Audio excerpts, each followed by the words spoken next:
Good evening. My name is Dr. Shantae Delalue.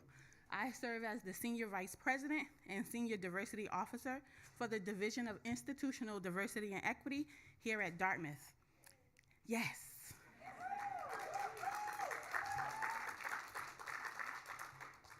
It is with great honor that I welcome you to this very special event. Tonight marks the 22nd Annual Social Justice Awards ceremony. These awards were established to recognize alumni, faculty, staff, and student groups for their commitment to causes of social justice, civil rights, education, public health, or environmental justice. Thank you for all those who are in person and for those who are tuning in virtually. A special thanks to our president, President Sion Beilock, who has joined us this evening. And let me also take a moment to thank the many campus partners that made this program a reality. The Martin Luther King Jr. Celebration Committee, the William Jewett Tucker Center, the Dartmouth Center for Social Impact, the Geisel School of Medicine, Dark Star Productions, Dartmouth Alumni Relations, Dartmouth Conferences and Events Office, Dartmouth Printing and Mailing Services, Media Production Group of Dartmouth, and my own team, the Division of Institutional Diversity and Equity. Now more than ever, it's essential to emphasize the urgency of prioritizing social justice.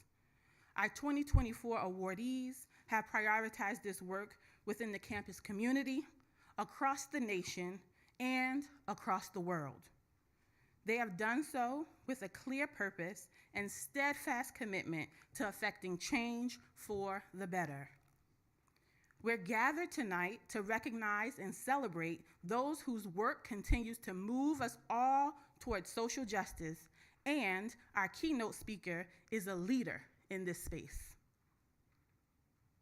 Dr. Joy Buolamwini is a computer scientist and poet of code who uses art and research to illuminate the social implications of artificial intelligence.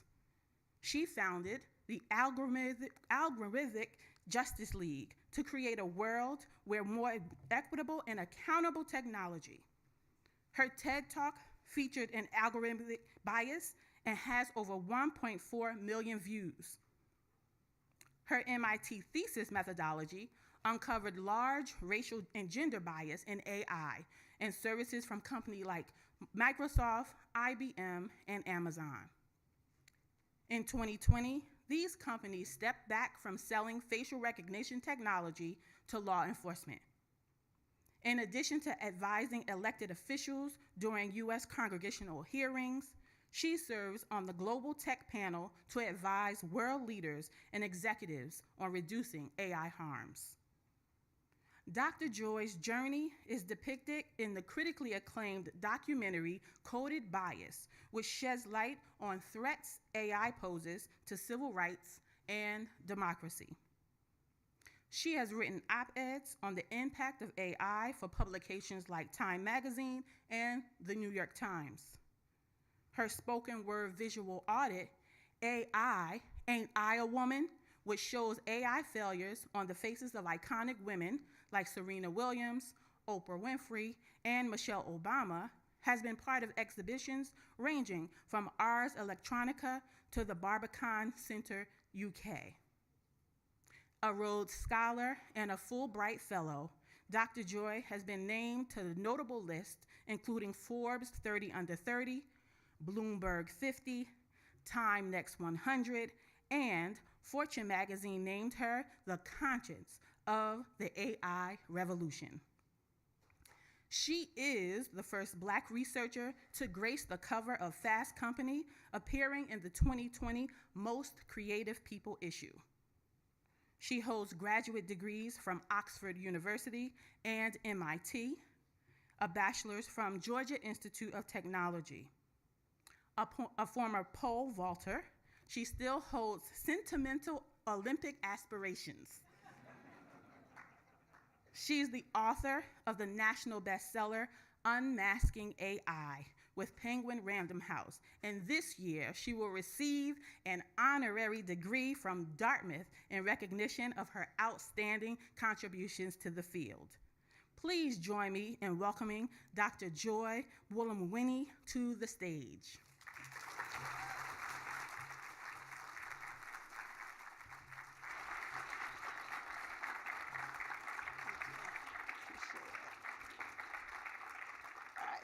What an intro. I have to bring you to family gatherings. That'll be a good time. So as you heard, I'm Dr. Joy. I'm the founder of the Algorithmic Justice League. I have many degrees, but I'm so excited for the honorary degree from Dartmouth coming soon. And in addition to being an academic, I'm an author, as you see, and I'm also an artist. And I go by Poet of Code. So oftentimes when people hear Poet of Code, they're wondering, what does that mean? So I'd like to show you with a poem I wrote called AI Ain't I a Woman, inspired by Sojourner Truth's 19th century address in Akron, Ohio, talking about the importance of intersectionality when it comes to women's rights. And I draw so much of my work from that lineage. So let's go.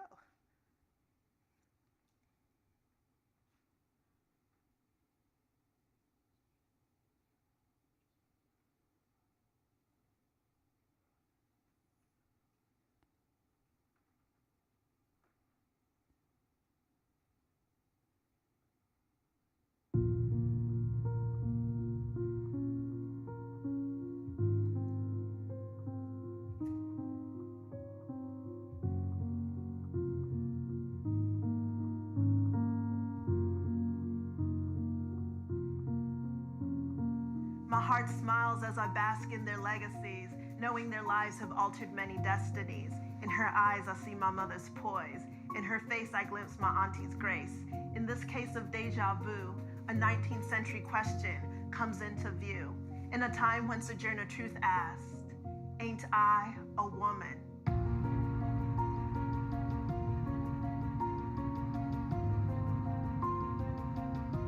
Today we pose this question to new powers, making bets on artificial intelligence, hope towers. The Amazonians peek through windows blocking deep blues as faces increment scars. Old burns, new urns, collecting data chronicling our past, often forgetting to deal with gender, race, and class. Again I ask, ain't I a woman? Face by face, the answers seem uncertain. Young and old, proud icons are dismissed. Can machines ever see my queens as I view them? Can machines ever see our grandmothers as we knew them? Ida B. Wells, data science pioneer, hanging facts, stacking stats on the lynching of humanity, teaching truths hidden in data, each entry and omission, a person worthy of respect. Shirley Chisholm, unbought and unbossed, the first Black Congresswoman, but not the first to be misunderstood by machines well-versed in data-driven mistakes. Michelle Obama, unabashed and unafraid to wear her crown of history, yet her crown seems a mystery to systems unsure of her hair. A wig, a bouffant, a toupee, maybe not.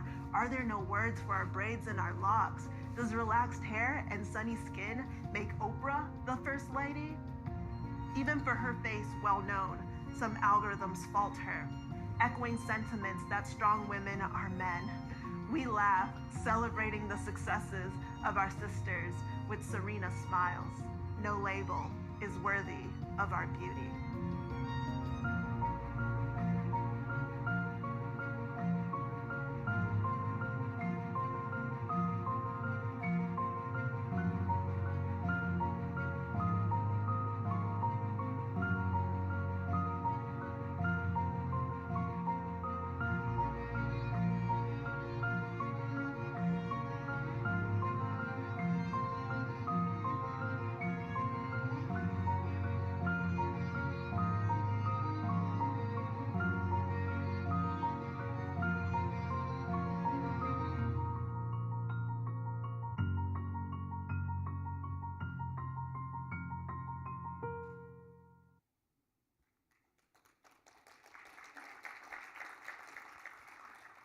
so as we see, machines aren't exactly neutral, and so this is a reflection of what I call the coded gaze.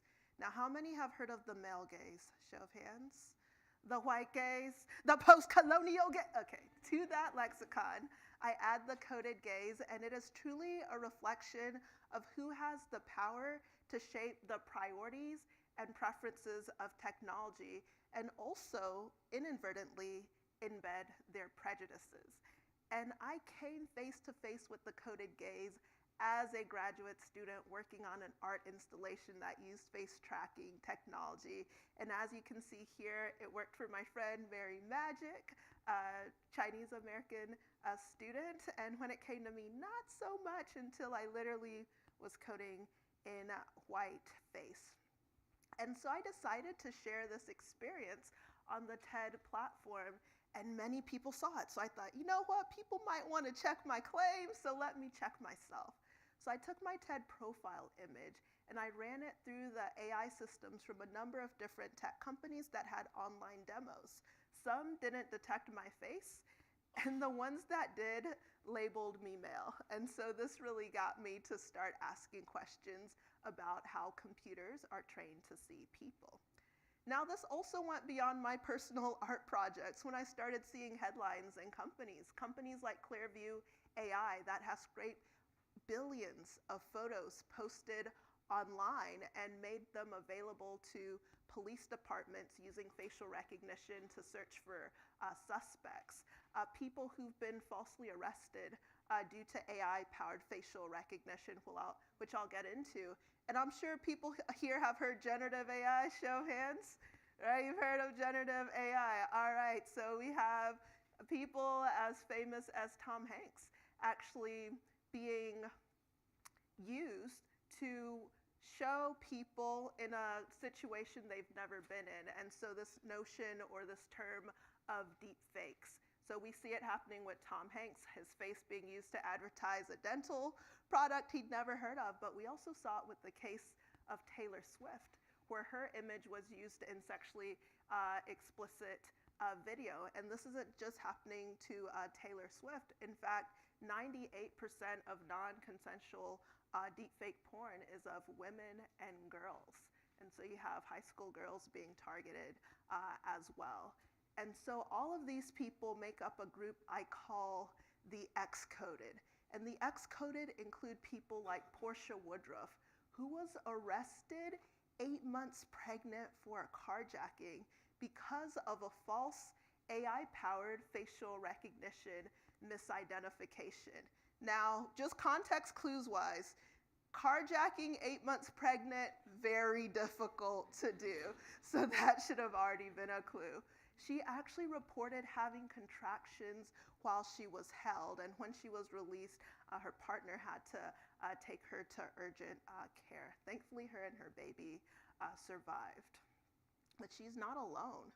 3 years before she was arrested, Robert Williams was arrested by the same police department using AI-powered facial recognition, and he was arrested in front of his 2 young daughters. You see parts of them there, and his wife as well. So here you see algorithms of discrimination at play.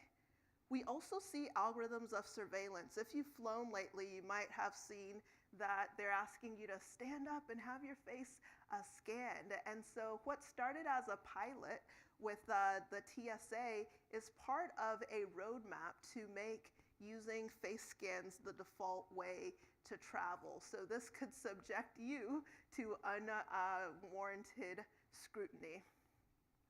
And so because of this and many more problems, this is why I started the Algorithmic Justice League, and to take cool photos like this, of course. And one of the things we're most known for is our research. And in particular, this research called gender shades, which I'll use as a case study for this keynote. And so with the Gender Shades project, I really wanted to know how accurate different AI systems were when it came to categorizing faces. And I decided to make the problem a bit smaller than facial identification or verification by focusing on guessing the gender of faces. so when I tested 3 companies, it seemed like they were doing well overall. If you look at the aggregate results, right, Microsoft, 94, maybe they get an A, IBM, solid B range.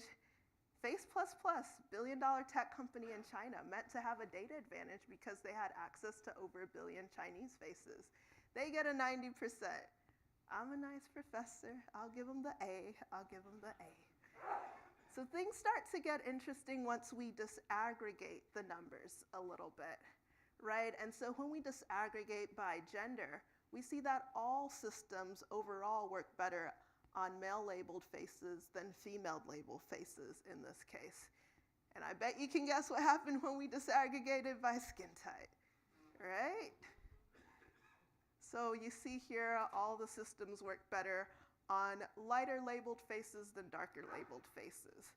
But then I took it a step further. Remember Sojourner Truth from earlier, right? And I wanted to see what would happen at the intersections. Would we have the same stories? And so we saw with Microsoft, perfection is indeed possible for a group I affectionately refer to as the pale males. So right here, 100% performance.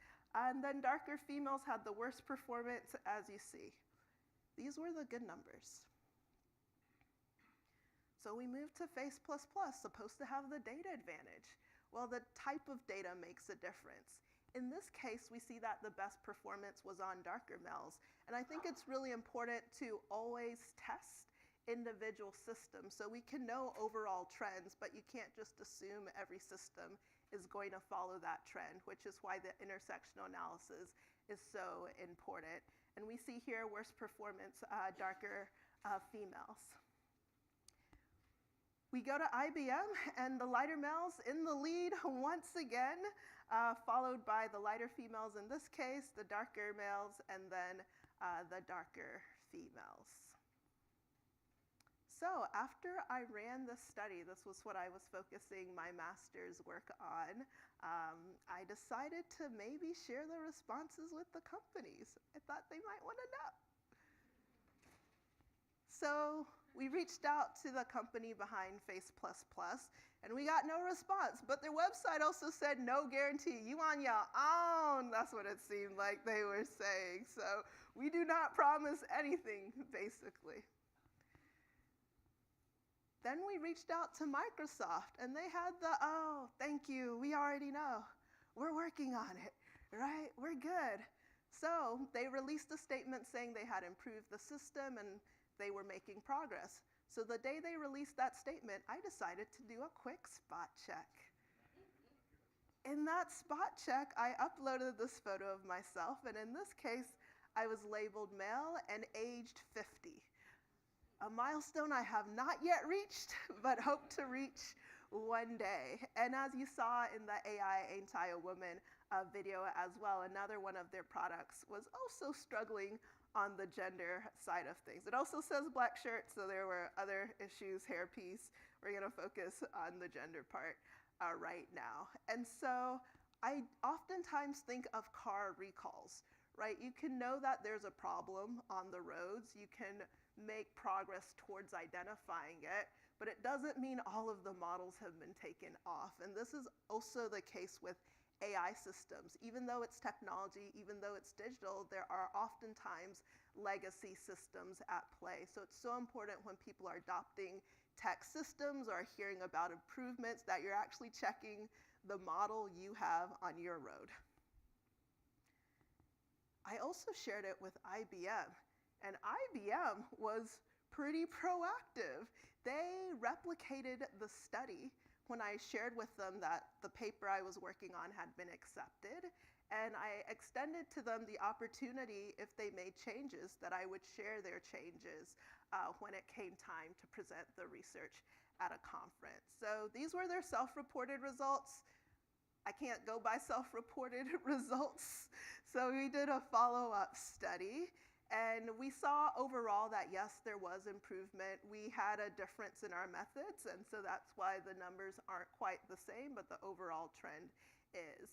We also decided to test Amazon at the time because they were providing services to law enforcement.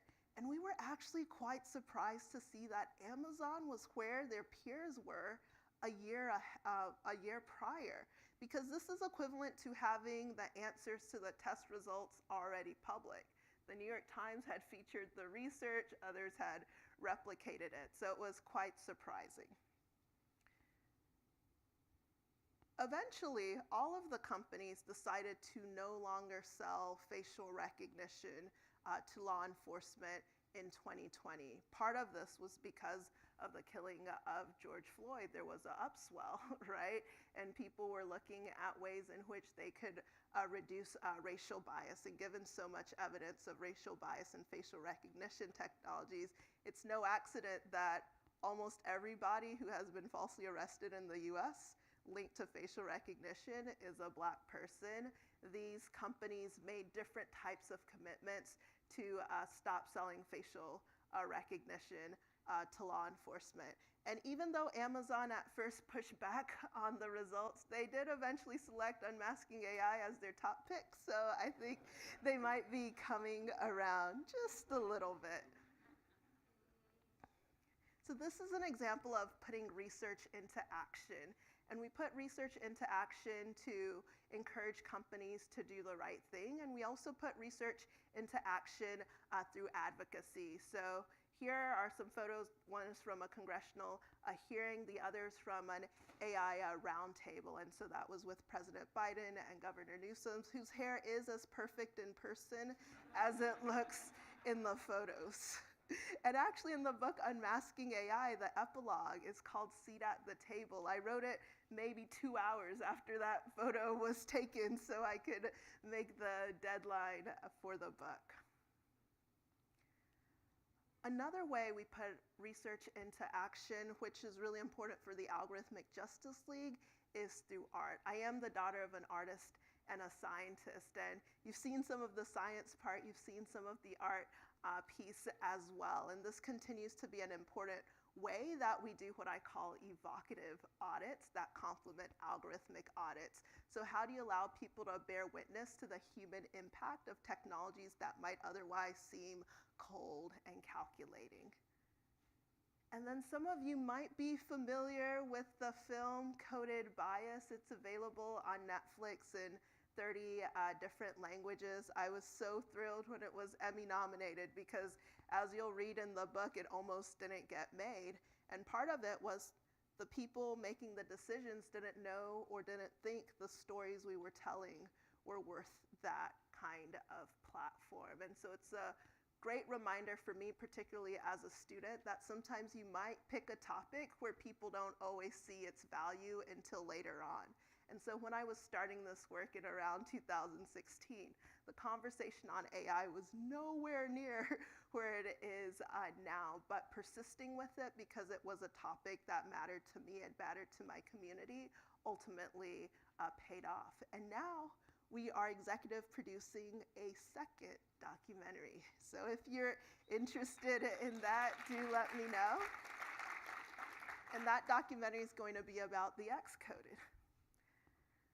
All right, another thing we do at AJL is we think about how do we fight back, right? How do we fight back for certain types of rights? And so right now there is an ongoing battle for biometric rights. So whether it's your face, it could be your voice. You might be hearing voice clones where a loved one's voice is used to scam you out of money. You might see projects that want to take your iris scan, right? And so because of all of this, we've been pushing for biometric rights. And one of our projects that's ongoing right now, fly.ajl.org, I did like the subdomain, but it's also a very important project, which is to see how people are experiencing facial recognition at airports. From our reports, many people don't even know they have a right to refusal because oftentimes you're just told to step up and scan.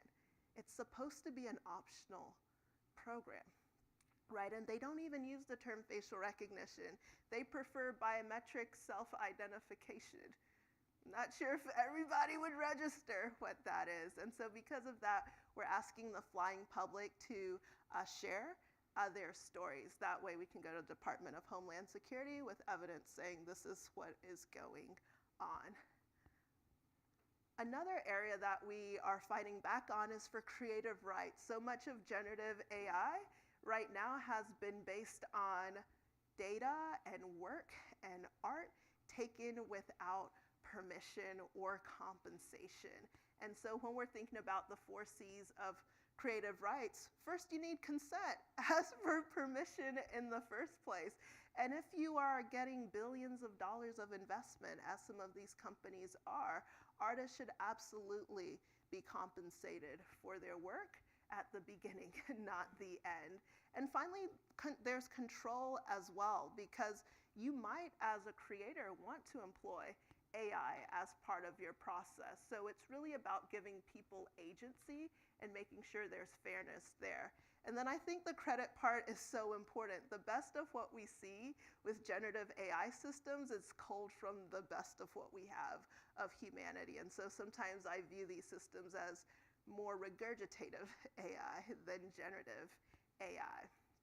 And so towards this end, we have another campaign we recently launched in March, and this is for writers. And so if you are a writer, know a writer, support writers, have ever read a book, go help support this campaign as well. And as you can see, my team, we like to have a lot of fun. So we do this work with a little bit of levity. And so I will end it here. Here are some ways to connect with me.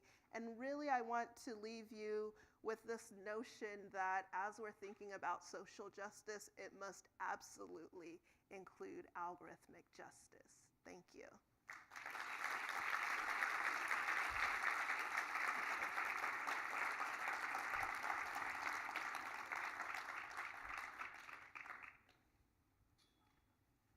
Thank you. Thank you so much, Dr. Joy. That was wonderful. Your insights definitely resonated with me, and I'm sure all of you in the audience and those at home. Your dedication to advancing social justice through technology is extraordinary. I'm sure I speak for everyone when we say we're immensely grateful for your wisdom and your artistry that you shared with us today. So we're going to transition now into a fireside chat, and we'll go a little bit deeper into some thought-provoking questions, I hope. Wonderful. Thank you.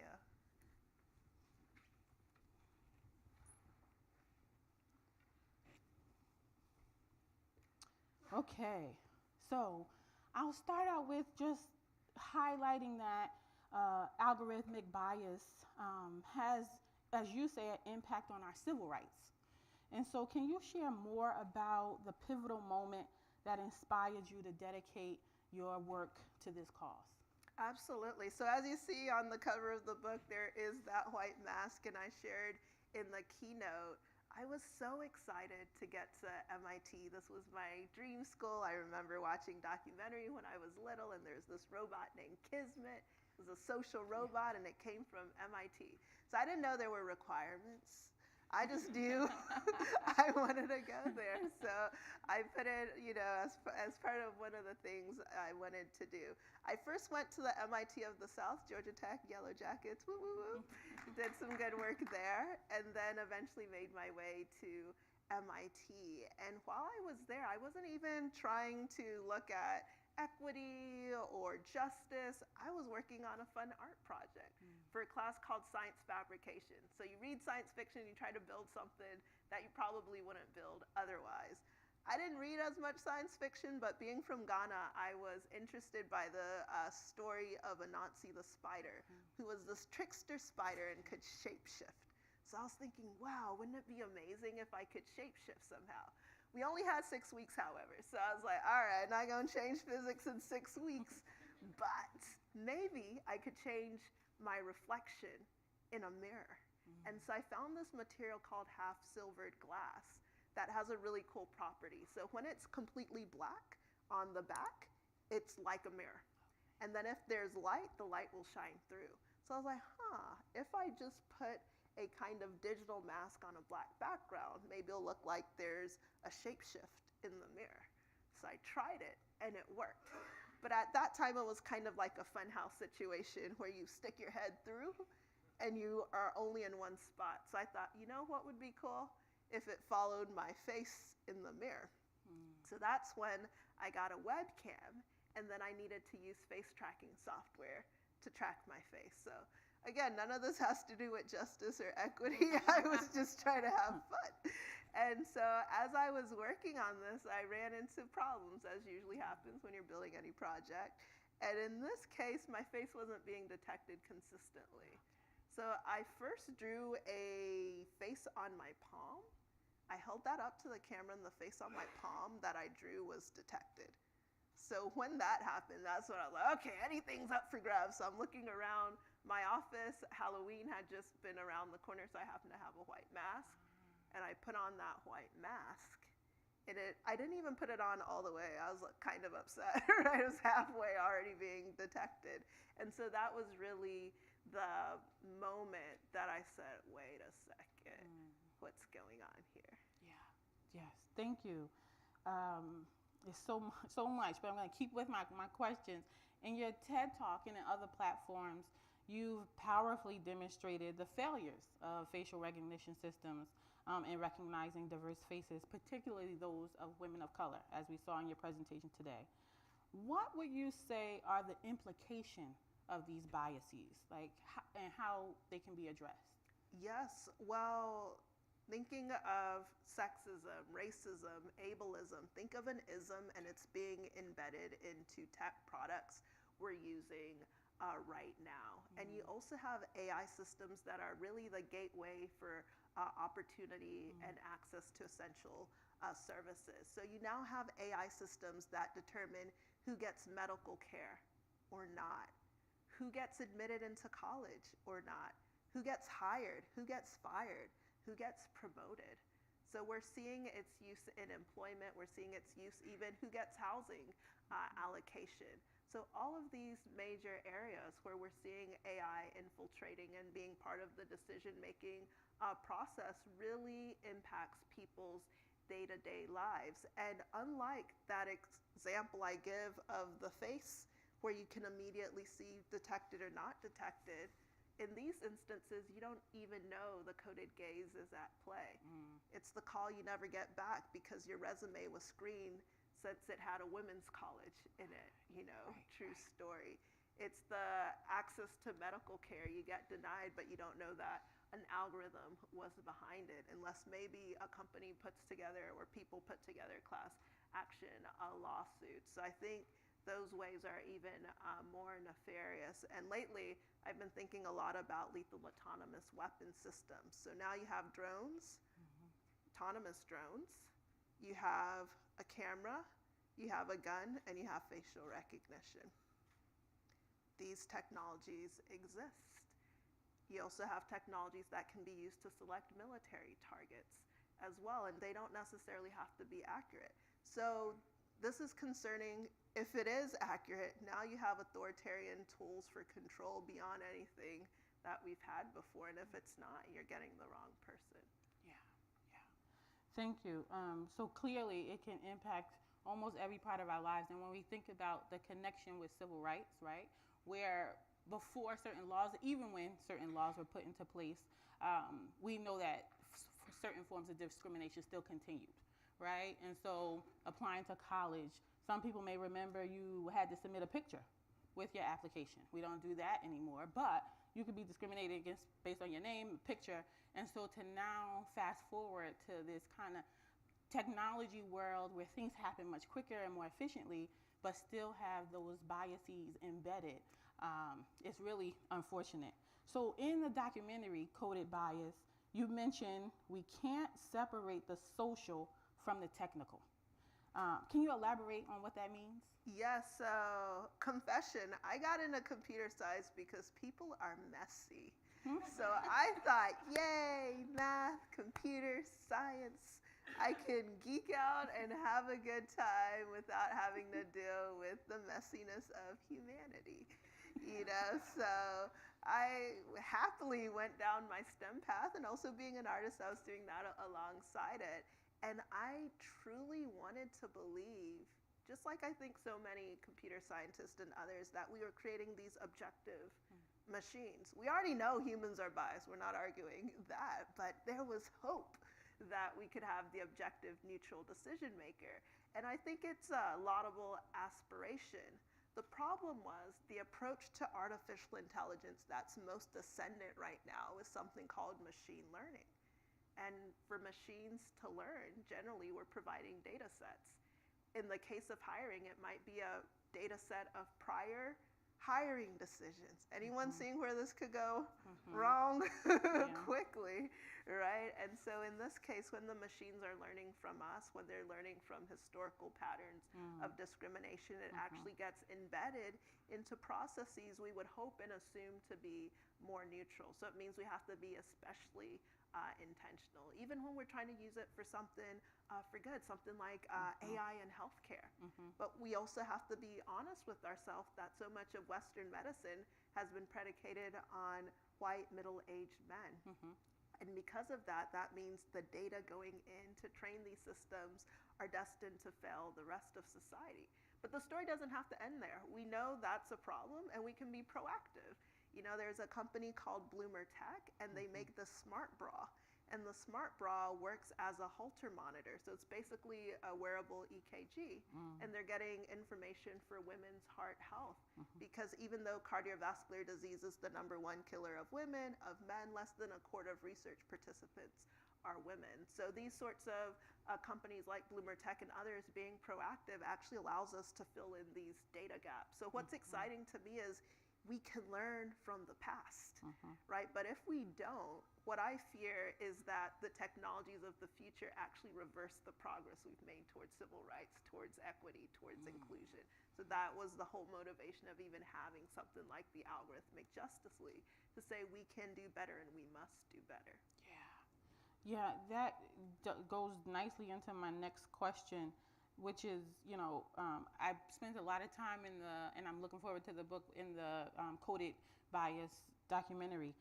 Another thing that struck me in the documentary was the past dwells within algorithms. The past dwells within algorithms. And then you went on to state, while AI is forward-looking, it's based on data and thus a reflection of history. So in the work that I do and engagement across various different groups, I think a lot about history. My own research looks at the history of racial categorization in this country. But for some groups, we know these histories are painful and the impact is still present today. So we can look at forced reservation, annihilation of people, then put on reservations and then put in boarding schools. For other groups, that's concentration camps or now anti-Semitic tropes. Enslavement to mass incarceration. And the list goes on. So what role can AI play in healing some of these socials or addressing some of these social ills? One of the things I learned most when I was a student at the Center for Civic Media at the Media Lab was that technology on its own can never be the answer. What it can be is a convener. And so I think this opportunity we have now with so much excitement about AI is that some would say it's holding up a mirror. I would actually say it's holding up a kaleidoscope of distortion. Because what we're seeing is it doesn't just reflect society, because we're talking about the past dwells within the data, it can make it worse. So here's an example. After we did the gender shades research, which I shared a bit earlier, Bloomberg decided to do a project inspired by gender shades. This time they wanted to test generative AI systems that produced images. So you enter a prompt and it'll give you an image. So they said, let's do the prompt for show me an image of a CEO. Show me an image of an architect, right? Now show me an image of a social worker, fast food worker. Show me an image of a terrorist. So in all of these ones, they're showing the images. So then when they did examples like an architect, even though in the US, I believe women make up around 30% of architects, they were represented as architects less than 6% of the time. And so that's why I'm saying that you're actually having this kaleidoscope of distortion. Similarly, the people who were shown to be terrorists or shown to be drug dealers, et cetera, were not matching the actual population statistics. It was amplifying the stereotype. Yeah. Wow. So you've been a real vocal advocate for increased transparency, accountability, and then ethical practices in the development and deployment of AI systems.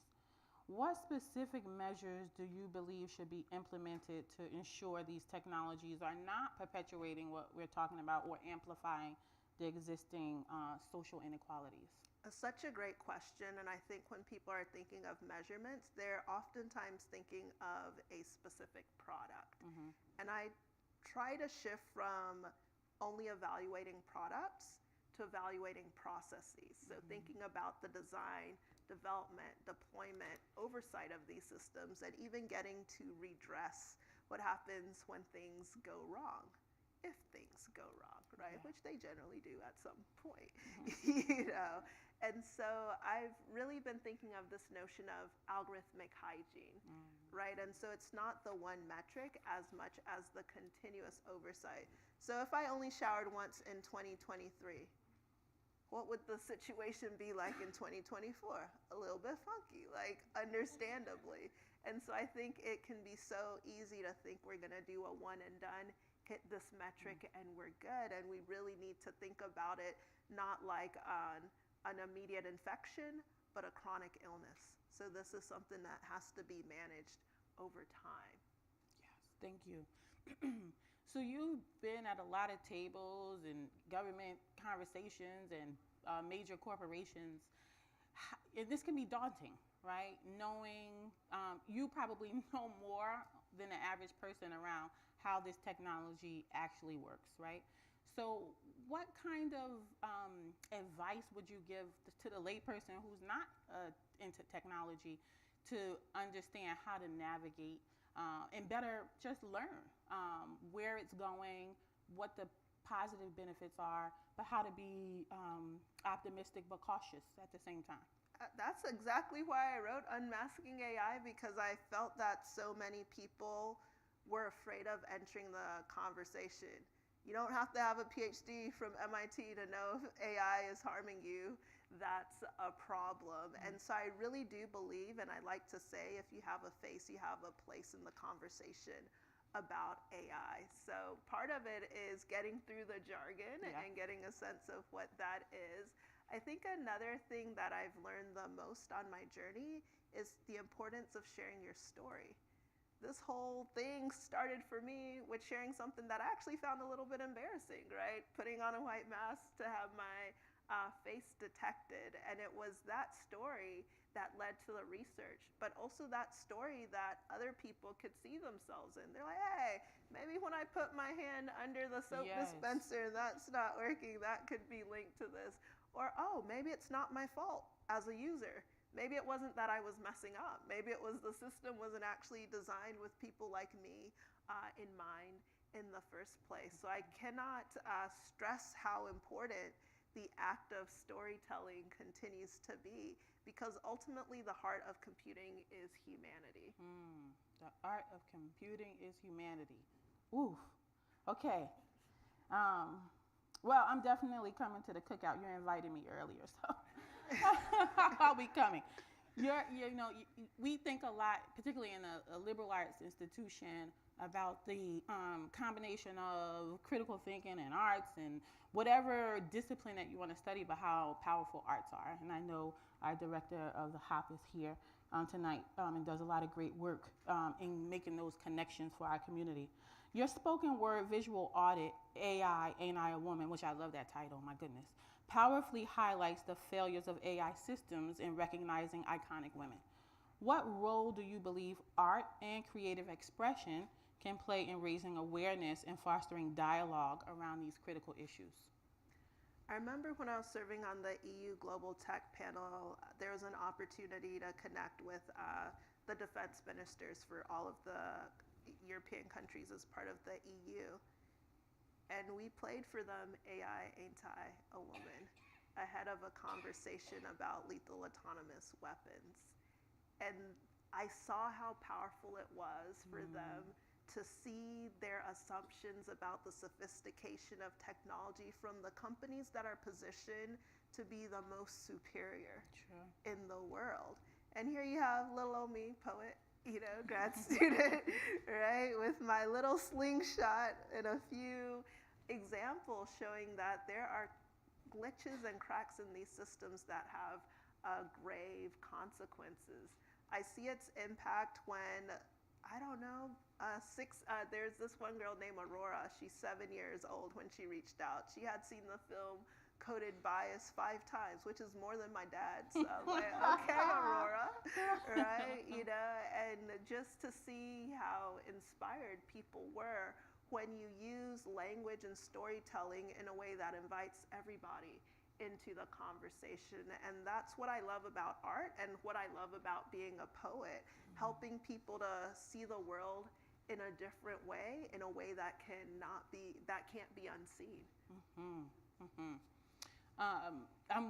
I agree with you 100%. And as I continue in my own work, realizing the connection between art, my husband is a medical illustrator, so I'm home with somebody who's always thinking about art, and so it's kind of rubbed off on me. I'm working on a project to make a medical comic to explain the medical mistreatment of Black women over 3 centuries. So I just really, it resonates with me to take your work, your lived work, and your passion and combine them.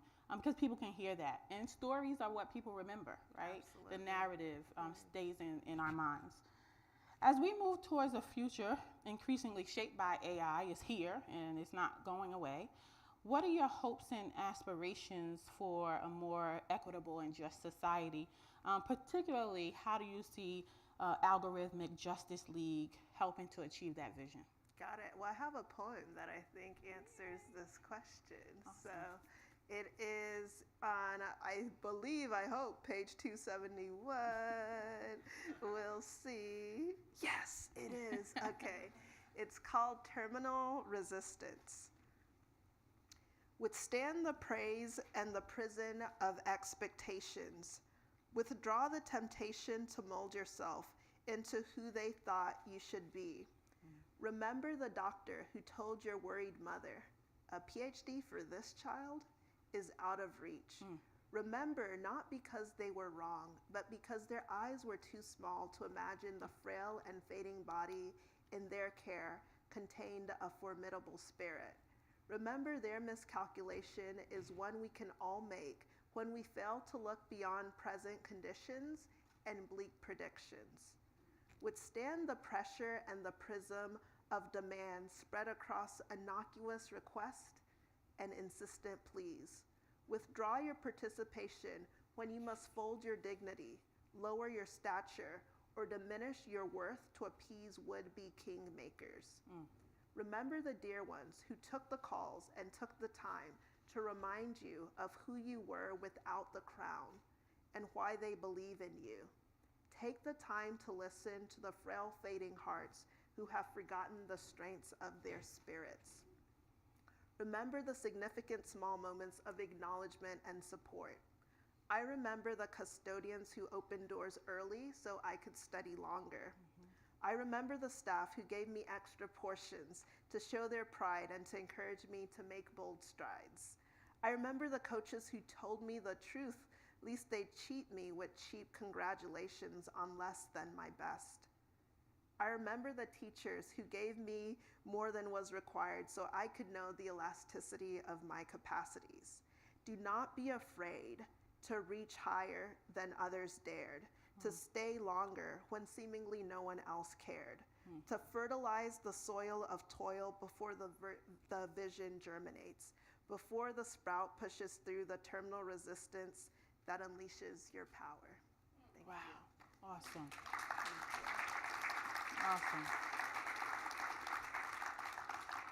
I think that poem really beautifully and eloquently frames tonight for us because as people will see soon, we're going to move into our program. Those who are being honored touch many parts of the campus community and the broader world. And so our goal in this 22nd Social Justice Awards is to do exactly what that poem said. And so for many people it's hard and there's lots of things going on in the world, but those who are being honored today are pressing through. And really, I love that poem, so thank you for sharing. I'm going to end with this last question for aspiring technologists, activists, change makers, artists, and those who wish to follow in your footsteps. What advice would you offer on them navigating the challenges and staying resilient in the face of adversity? Yeah, it's advice I received maybe 20 years ago. I know I don't look that old. Advice I received a while ago, which is truly to never stop dreaming. And I think it's so easy to be discouraged when we look at the state of the world, to think that your highest aspirations are worth working towards, but they truly are. I'm able to live my dreams now because I took the chance and I took the risk to focus on topics that I cared about, regardless of their popularity. And so I do think holding on to the dreams that are germinating remains important. Thank you. Thank you. Let's give a round of applause for Dr. Joy.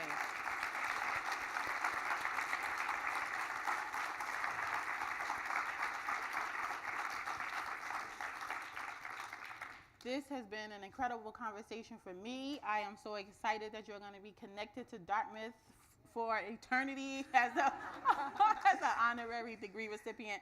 And we look forward to having you back on June 9th for that very special honor. Thank you. I'm excited. Yay. Thank you.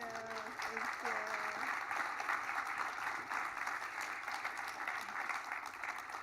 At this time, we're going to transition to our award ceremony, and I'd like to invite up Dr. Chloe Poston.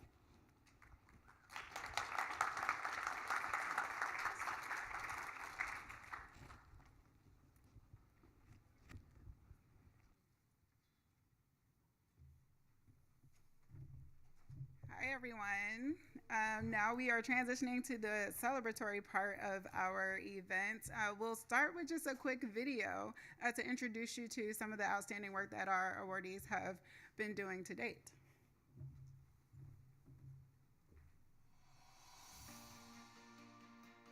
Social justice is a framework, it's a viewpoint, it's a tool, it's everything. Social justice involves like advocating with community members. They have voices, they just need spaces.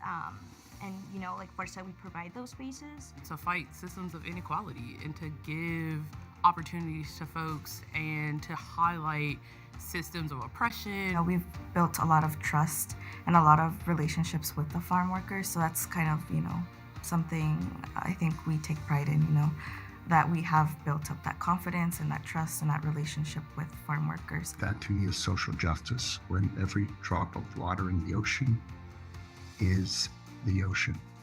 So everyone has equal opportunities, how everyone is treated as the human beings that they are. The opportunity to recognize what we would call an unsung hero is really critical to ensuring that everyone in all types of spaces, staff, faculty, students, understand and know that we appreciate what they bring to our community. So I think the warm welcome is very, very important when the new people start the job. The ways that you do social justice changes so drastically by who you are, what you're doing, what you're fighting against, what you're trying to bring attention to. Good trouble to me is just using my voice to create and to keep fighting for justice. Good trouble. I also think the freedom to dream without the obstacle of structural racism. I think so many marginalized communities have a blockage around dreaming about what's possible. If I'm affecting change, it's born out of pursuing things that I'm really curious about, interested in, passionate about, and kind of exploring where they go and asking why a lot, and trying to find the answers. And when the answers don't exist, kind of trying to create the answers. It doesn't have to be a person who's leading a rally or being arrested on national television. It's just a person who stops something in the middle of it and being like, hey, this isn't right. Change agent has courage, being willing to speak in ways that people can hear. To me, a change maker is not someone who just thinks ambitious thoughts, innovative and good thoughts, but someone who's willing to do the hard work of inside changing themselves. You got to do something. You just can't be selfish about that, no matter what your experience was. You have to give back something that can help the young people that are coming behind you. People need hope. People need to believe that we can have an equitable, a just society. It's really important to recognize all the members of our community who ensure that the world is equitable, fair, and just for as many people as possible.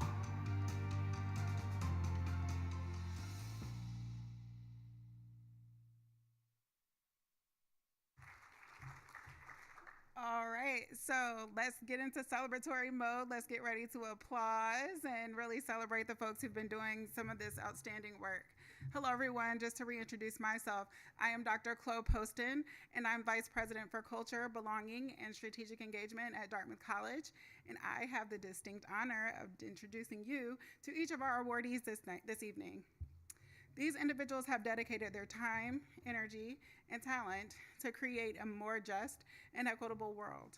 I'm excited to have this moment to recognize them. We'll start with emerging leadership. This award acknowledges Zantasia Johnson's impactful contributions as Assistant Director, particularly in her dedicated support of Black and Pan-African student advising, her leadership within the Black Caucus and the Empowering Women of Color Employee Resource Networks, as well as her active involvement in committees aimed at fostering change in community, including the Dartmouth Intergenerational Mentorship Experience, as well as the Dartmouth Dialogue Project, are all examples of how Zan has supported students, faculty, and staff in the short 3 years that she's been here. Let's hear more from Zan and her colleagues.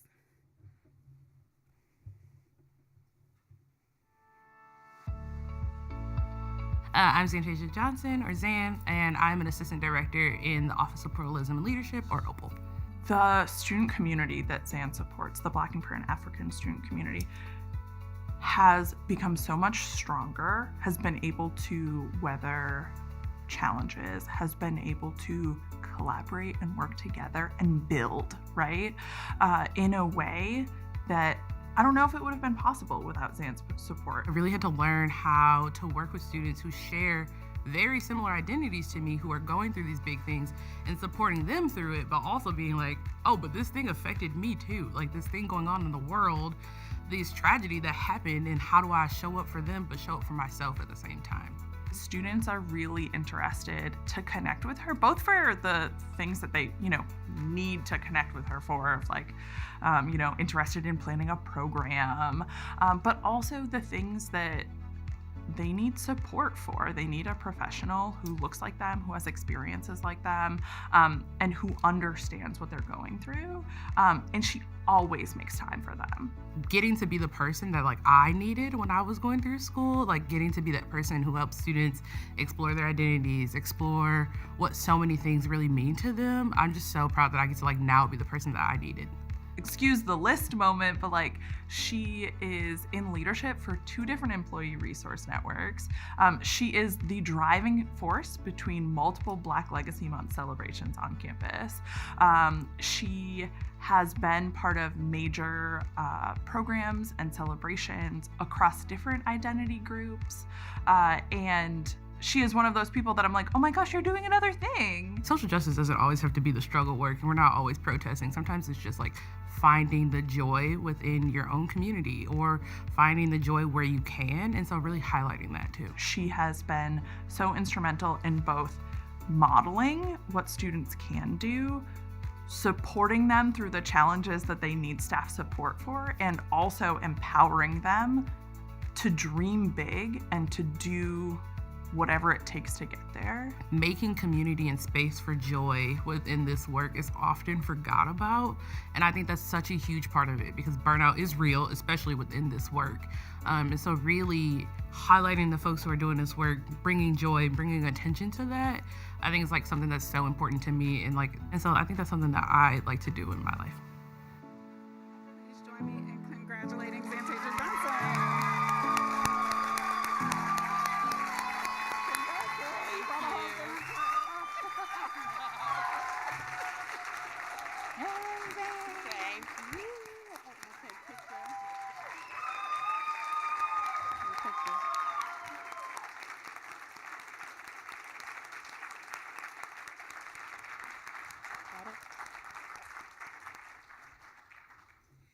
Next, we recognize the class of 1974 Health Equity Working Group for their ongoing commitment to recognizing, addressing, and increasing education around the issue of racial disparities in public health.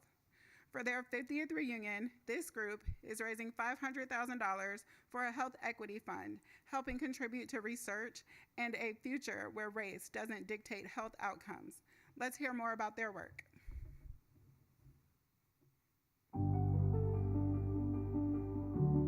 When we were coming up on our 45th reunion, we started looking around for folks to attend. And the more we looked, the more we found the Black classmates in our class were leaving and dying at a rate 2.3 times that of our non-Black classmates. This group that was formed came about as a result of Dr. Wright speaking to us. He was a meaningful person to many of us in the group that was formed, including Rocky.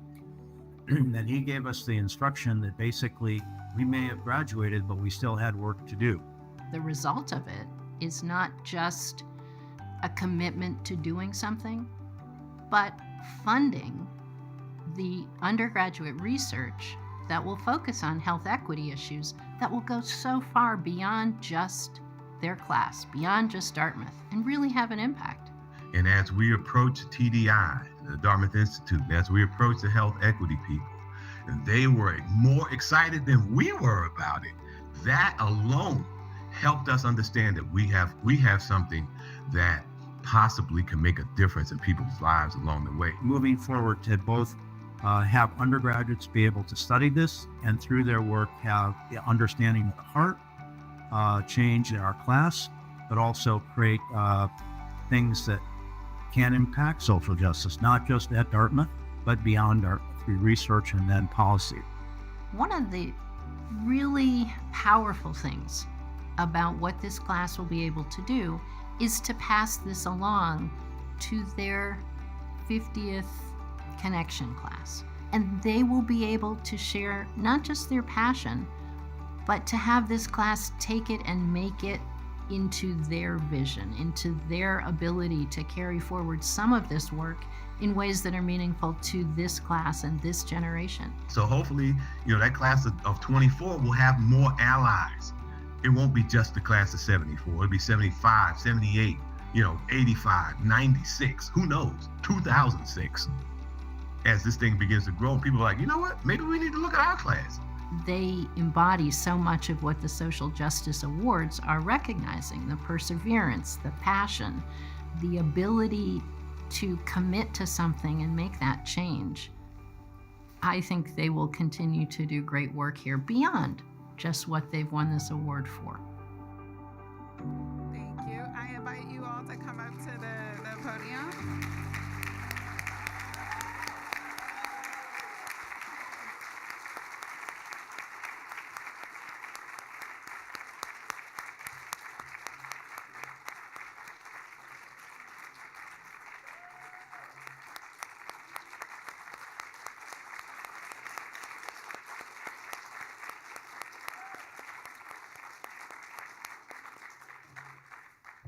Awesome. We will keep moving as they get their photo. So we are also recognizing Kristen Powell's ongoing commitment to increase the political power of the Black community through Black Futures Lab, including leading the largest ever Black census poll, which will be used to identify priority issues and shape public policies that advance social justice. Let's learn more about Kristen and her work.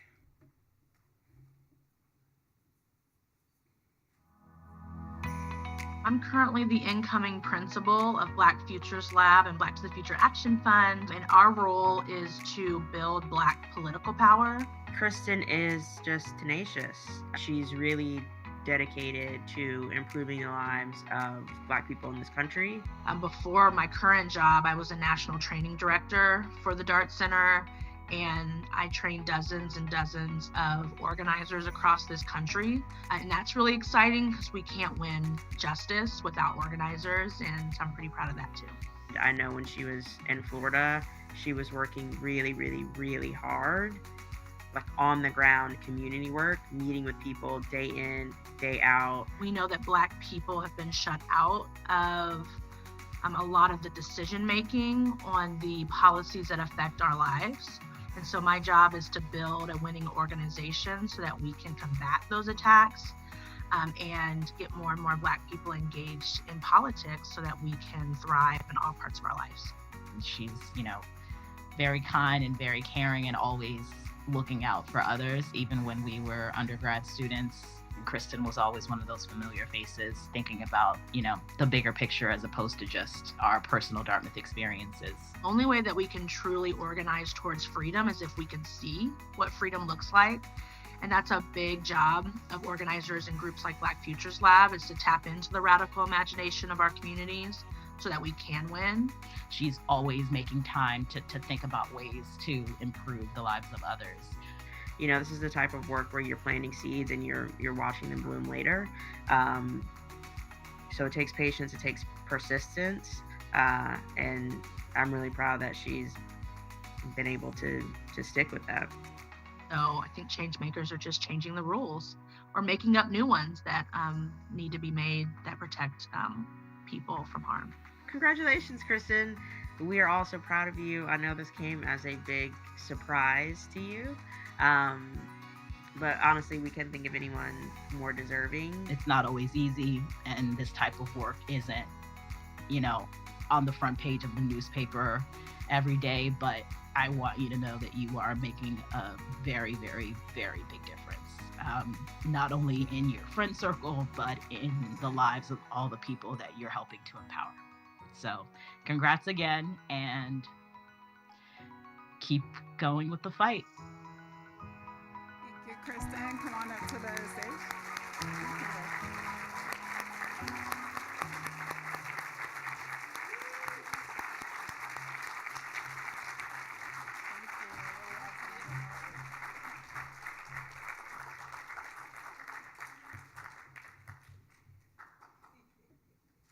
Woo!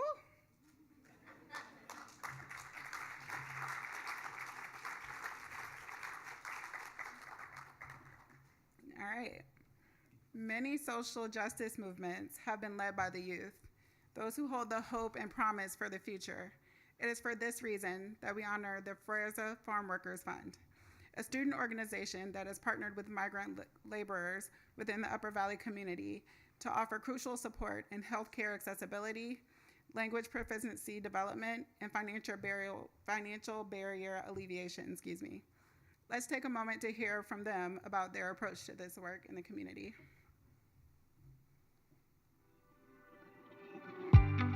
Fuerza Farm Workers Fund is a mutual aid organization here in the Upper Valley that seeks to address the systemic barriers that many of migrant farm workers are facing. That consists of providing them basic necessities and also just providing them spaces for them to voice their voices. I would describe Fuerza as a very dedicated group of individuals who are really committed to improving the lives of migrant farm workers. It reaches beyond the Dartmouth campus and really speaks to what community means in the Upper Valley and beyond Dartmouth. The way to be able to do this kind of a job is building a relationship of trust. And what Fuerza Farm Workers has been doing is building horizontal relationships. Our mission really is just to reduce the systemic inequalities our friends at the farm face. And so for us, that really involves like I said, working with the community and also just really talking to them. The students don't make the decisions about the needs of the dairy farms.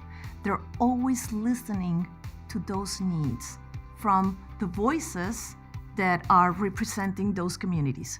It's about understanding the culture, not being judgmental, right? And also having a lot of empathy.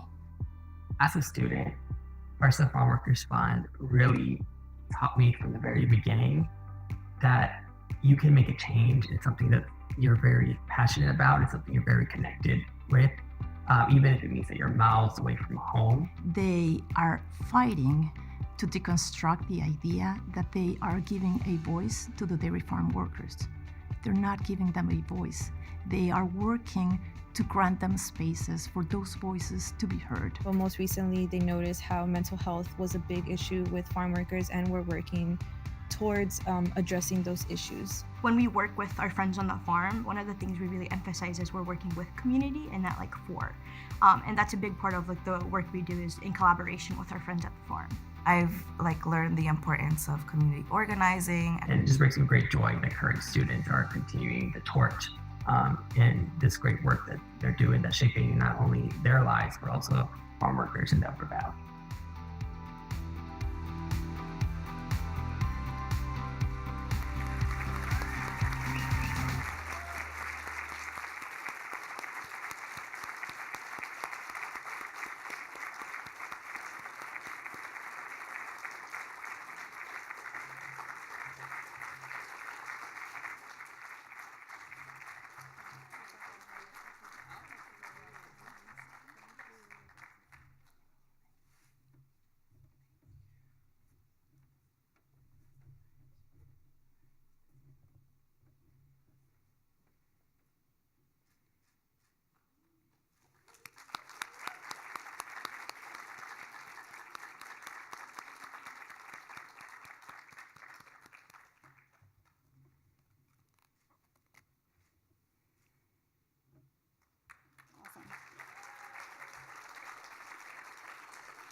The Holly Fell-Satay Award is named in honor of Dartmouth's first Vice President for Institutional Diversity and Equity. This award recognizes a Dartmouth employee that has dedicated themselves to diversity and multicultural inclusion on campus. Tonight, we will honor 2 individuals who embody a commitment to an inclusive and welcoming campus. First, we recognize Alan Chow's outstanding commitment, genuine engagement, and overall dedication to Dartmouth, the Hanover Inn, its banquets teams, and the many, many colleagues, students, staff, and faculty who Alan has encountered through the years as he has interacted with folks, and this has earned him this esteemed recognition. Let's hear more about Alan's impact.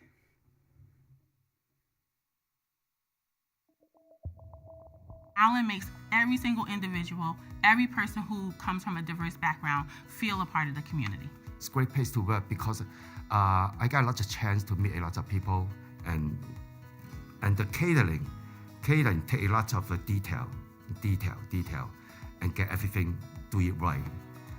And of course, teamwork is very, very important. One of the things that I find most endearing about Alan and his story is his son being a Dartmouth grad. And when you talk to Alan and you get to know him, his face just lights up when he's talking about his son. When my dad moved to this country, he didn't know what was going to happen to him in 5 years. He only knew what was today and what was tomorrow. And that mentality of not knowing where you're going to be in 5 years, but focusing on the present has always been a core value of his. Alan really is the best of all things, right? We want people from all different countries all over the world to find Hanover a home. And so Alan helps to create that each and every day. Something that my dad's taught me over the years is that it's really important to have empathy and to treat every conversation from the perspective of the person you're talking to and understand what they've gone through that day and understand what they may be feeling in the moment. I'm very happy to my job to serving the people. Especially, I serve many important people at Dartmouth College. Then I feel like I'm proud of myself to be able to do that job. I think those little interactions, as minute as they might seem from the other end, mean a whole lot to him. And then those are things that make him really proud of his job and of his work. Alan has had a remarkable impact on many people over 2 decades. One of the Board of Trustee members, Dr. Odette Harris, had this to say about Alan. He is truly amazing. He's kind, considerate, thoughtful. He has the best memory and is a strategic thinker in executing his duties. He always shows initiatives. He is beloved, adored, and valued, and we are all grateful for his service. He just loves his job. He loves his work. He loves being able to show up every day and meet the people he does throughout the workday.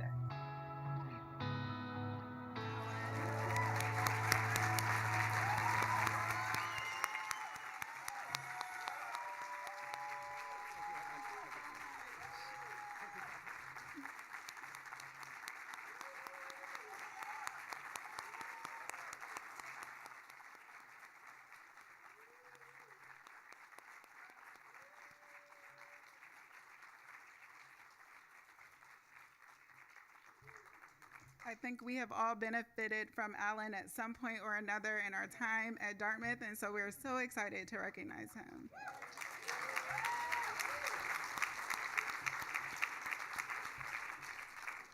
The second Holly Felsate Award recognizes Dr. Brian Messier's outstanding work and dedication to the Mexican Repertoire Initiative and its impactful mission and efforts to increase awareness of the ongoing racism, inequality, and underrepresentation of Latinx communities in the wind band world.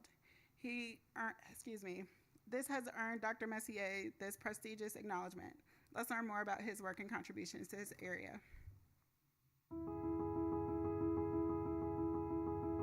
In the wind band world, there's much more music that is Europeanized, and there's a lot of institutionalized racism in that way. The initiative is to make sure that the repertoire that we're creating is authentically Mexican, meaning it's composed by people who are Mexican or from Mexico, and removing any kind of preconceived notions of what that means. One of the things that Brian noticed is that the music that did exist was not authentic and was caricatures of Mexico and Latinx communities. The backbone of the initiative has become the partnership between Dartmouth and UNAM, Mexico City, or the Universidad Nacional Autónoma de Mexico, where we've had conductor exchanges between myself and Luis Manuel, and our students have gone there, their students come here, we have members on every concert. He has such a passion for this, and it's really turned into this beautiful project.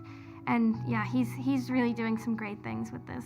And the other piece is really extending it from where it began as music for my ensemble in the collegiate level to music for public schools, middle school, elementary, high school, so that we can tackle the need for representation.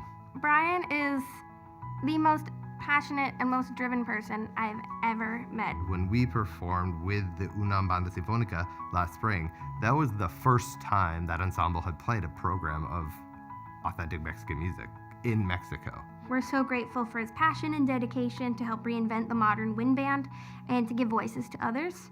None of this would have been possible without him. So this rekindled some joy in me in finding this exciting, amazing new body of repertoire, and then having these really one-on-one personal friendship, colleague relationships with the composers, with the musicians, with the conductors. So I definitely see this as lifelong work and not something that I'm even close to scratching the surface of.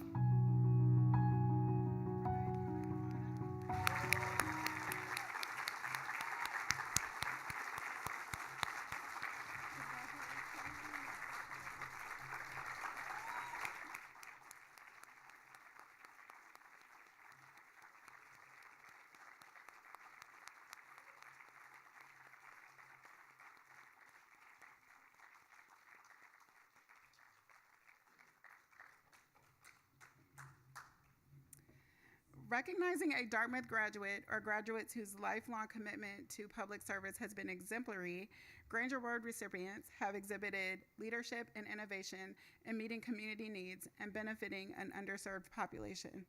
This year's Granger Award goes to Dr. Dan Lucy for his extraordinary work and dedication as an international infectious disease specialist, focusing on the intersection of infectious diseases and historically marginalized populations. Additionally, Lucy consistently advocates for governments and international organizations to implement more proactive and heightened measures in order to enhance their readiness in the face of global health pandemics. Let's hear more about his work.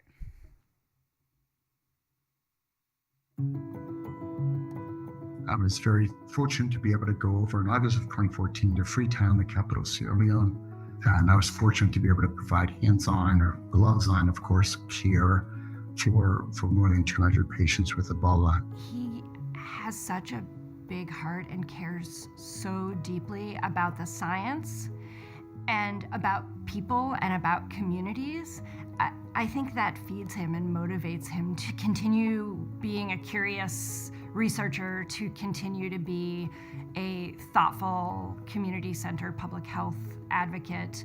Working with many Liberian healthcare colleagues, we found a way to have the patients who were relatively strong enough to take care of themselves being rehydrated, they started to help the patients, especially the children and the babies who get dehydrated and die very quickly, help them to drink this oral rehydration solution so that they didn't die from dehydration. He always centers communities first. He talks about we. He talks about the people that were part of those pandemics and outbreaks, those infectious disease challenges. Almost all epidemics involve inequities in various ways, whether they're in the United States or other places around the world. And that's what I try to teach about and explain and try to address in ways that perhaps in ongoing and in near future epidemics, there could be more social justice and less health inequity.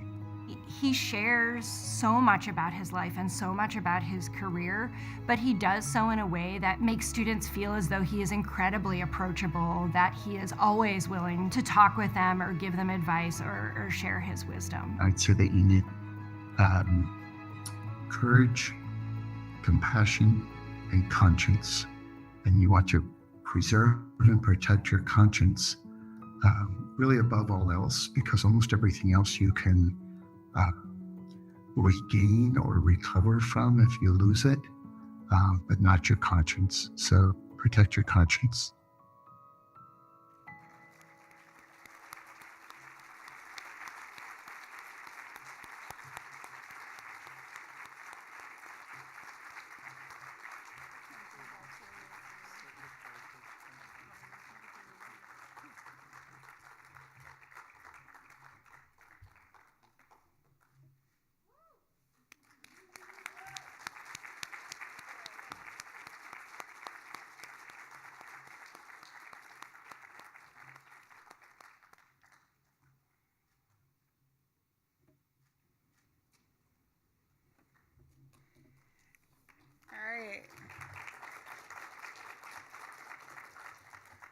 We have one more award to give out, and that is the Lifetime Achievement Award.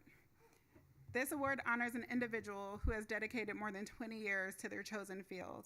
Today, we recognize Dr. Ella Bell Smith's lifelong contributions as a beloved professor of over 20 years, founding faculty director of the Tuck Initiative on Workplace Inclusion, and role as a social justice leader, challenging students, colleagues, and corporations on their notions of race, gender, and class. Let's hear more about Dr. Ella Bell Smith from her team.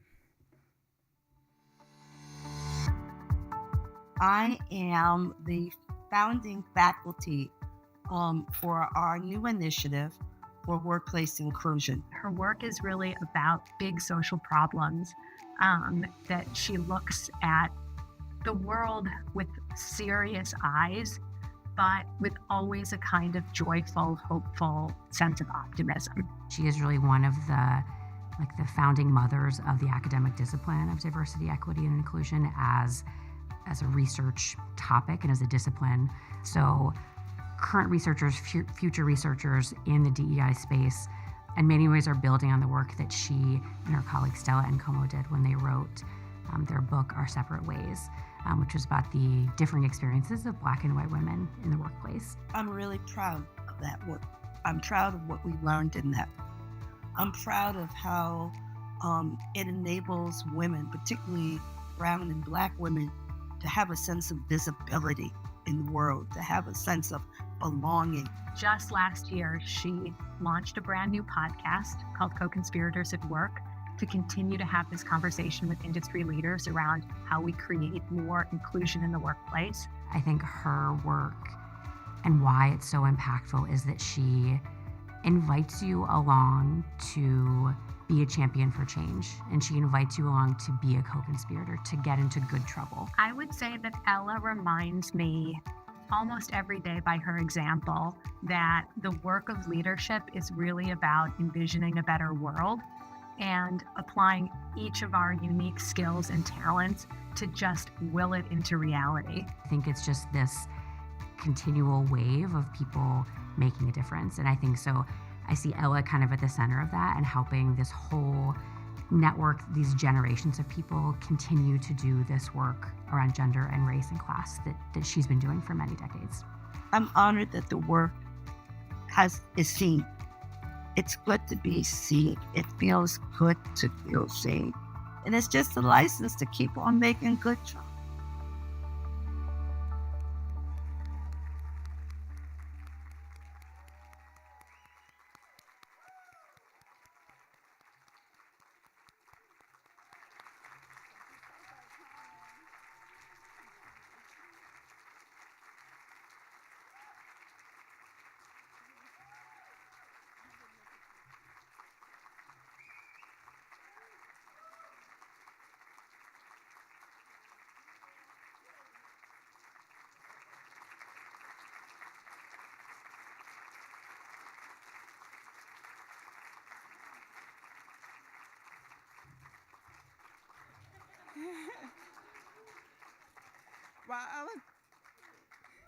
While Ella makes her way off stage, I'll tell you a funny story. I met Ella on Wheelock Street, and I was walking outside, and she walked up to me and said, "Who are you?"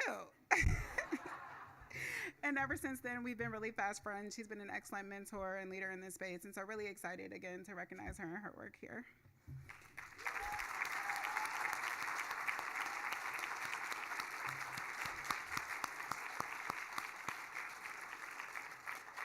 And I will welcome Shantae back to the podium to close us out. She stands between us, some really great food, a book signing, and a glass of wine. So I'm pretty sure she will live up to that. So, as many of you know, when I joined Dartmouth, Dr. Chloe Poston joined with me, and she recently announced that she will be the inaugural Vice President for Diversity and Inclusion at Davidson College.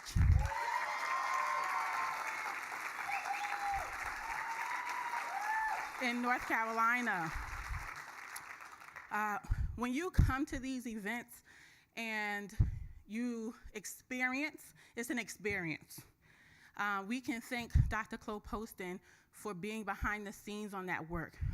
Of course, her incredible team that takes care of all the logistics, but she's a project manager, she's an intellectual, she's a chemist, she's a DEI expert, she's a fashion guru, she's a reader, she's a traveler, and she's my friend. So this is the last major event of Chloe Poston, and so we just wanted to thank her publicly. We will have a formal event for her in June, but since this is the last formal event that she helped to plan, we just wanted to acknowledge her here this evening. So thank you, Chloe, for everything.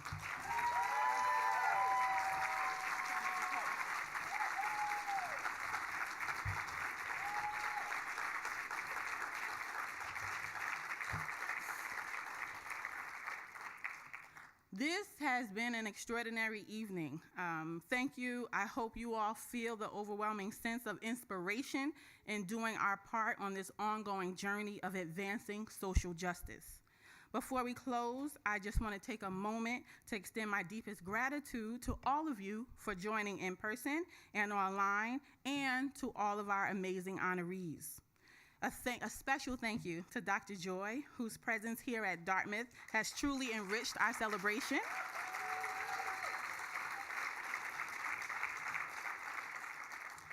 Thank you to all of our sponsors, partners, and supporters. I know several of my colleagues on the senior leadership team are here. We got a lot of action going on campus, but they made a point to come in tonight, so I appreciate that.